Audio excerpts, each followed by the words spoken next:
Hi Virgos, thanks for watching your monthly reading for the month of June.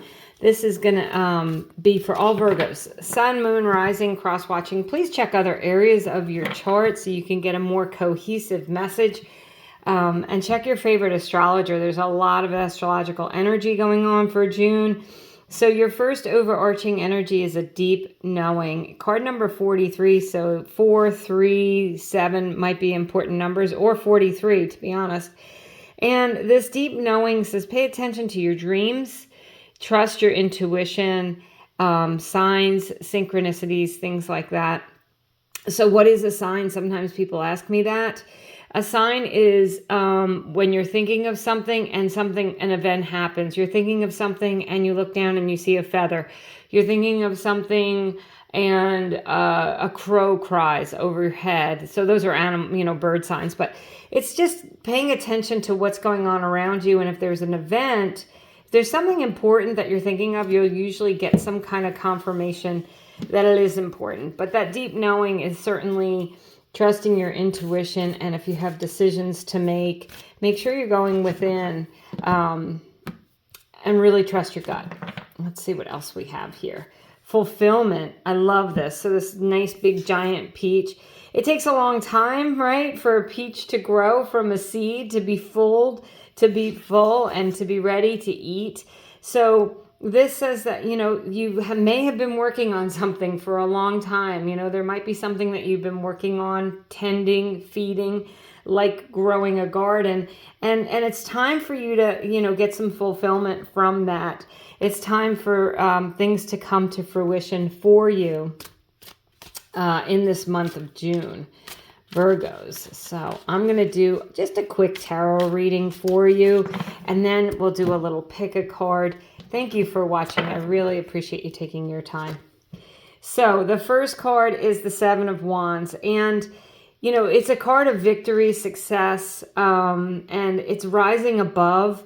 These other 6 wands here represent 6 people who may not be very happy that you beat them out or that you're winning, but you are winning. You're receiving accolades, and you could be just proud of yourself that you rose above something. So there could be an event this month that you're taking the high road with the 7 of Wands. It's not the traditional meaning, but I do feel like that could apply to you this month. The 10 of Swords is a big ending, and release and letting go. And there's a dawning of a new day. There's blessings coming in with this big ending with the 10 of Swords, but it's something that needs to happen so that you can move on and be propelled forward. The 2 of Swords, okay, decision-making card, taking off the blindfold and deciding something very important, probably. I feel like there's important decisions here. There's going to be some good contemplation. There's something that you need to cut away with. You've got 2 swords cards here, and that's the sword of truth. It's a double-edged sword. So what does that mean? That means that, you're looking at yourself as well as others, and maybe there's some internal changes that you're doing, or maybe you've already made these changes and you're just seeing that this month, that the decisions that you've made, the things that you've terminated, the things that you've ended or stopped doing are going to bring in some great fulfillment. And then beautifully on the bottom of the deck, you have the Sun card. So this is the happiest, most optimistic card in the deck. And it can be a card of travel or children, but it's extremely joyful and happy. And it's also a card of Leo, so there may be a Leo involved, or if you have Leo in your chart, you might want to check that video out. But the Sun card says these decisions that you're making, these endings that are coming, are all there to bring you happiness and joy and fulfillment. Trust that you know the right answer. Trust yourself if you're making a decision this month. And, who else had this message? I think it was Taurus also had a message. So if you have any Taurus in your chart, about making a decision and having a new beginning. So I think that's an important message. With the, as I said, with the astrology, there's a lot going on with the planets, and it, check out your favorite astrologer so you can work with the energy. The reason we do tarot, the reason I do tarot, the reason that we consult with astrologers is because if you're working with the energy instead of against it, there's better days of the month to do certain things. It just kind of gives you that little, boost from the universe. So we have 3 cards here. This is a little pick a card. You can ask a question and pick a card. You could see if one stands out to you. Otherwise, I'll use these as clarifiers. Also, if you're subscribed, I'd like to take this time to say thank you. And if you do like the video and you're not subscribed, I'd appreciate it if you did. So card number 1 is the 8 of Cups. Yeah, a big ending. This is about deciding to walk away from anything that doesn't feel good to your heart. And it's something that you're deciding to do for good. So maybe there's things that you've tried to end or tried to walk away from, and you're just not having an easy time doing that. Don't beat yourself up over it, right? Just know that you can release and let go and move on. And that this ending, as I said, remember that Sun card, remember that fulfillment card. There's better things for you when you release and let go of the things that are holding you back.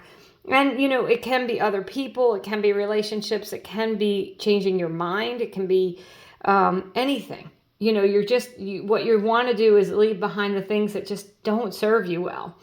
The 4 of Swords is a deep meditative energy with the deep knowing. I'm not surprised this card came out. It is a card of meditating. It's also a card of receiving blessings, as is the 10 of Swords. Both of these cards traditionally have the hand signal for receiving a blessing, which is the same hand signal as the Hierophant in the major arcana. So the 4 of Swords says take time to yourself. Go for a walk in nature, do meditative walking, or meditate, or, just do things that help you escape your mind, right? Do things that help you tap into your intuition. And then you have the King of Pentacles. Okay, so this is another card of Taurus, but it's also, the Pentacles relate to earth signs, which of course you are, Virgos. So it's really about leveling up in areas of your life financially and emotionally stable.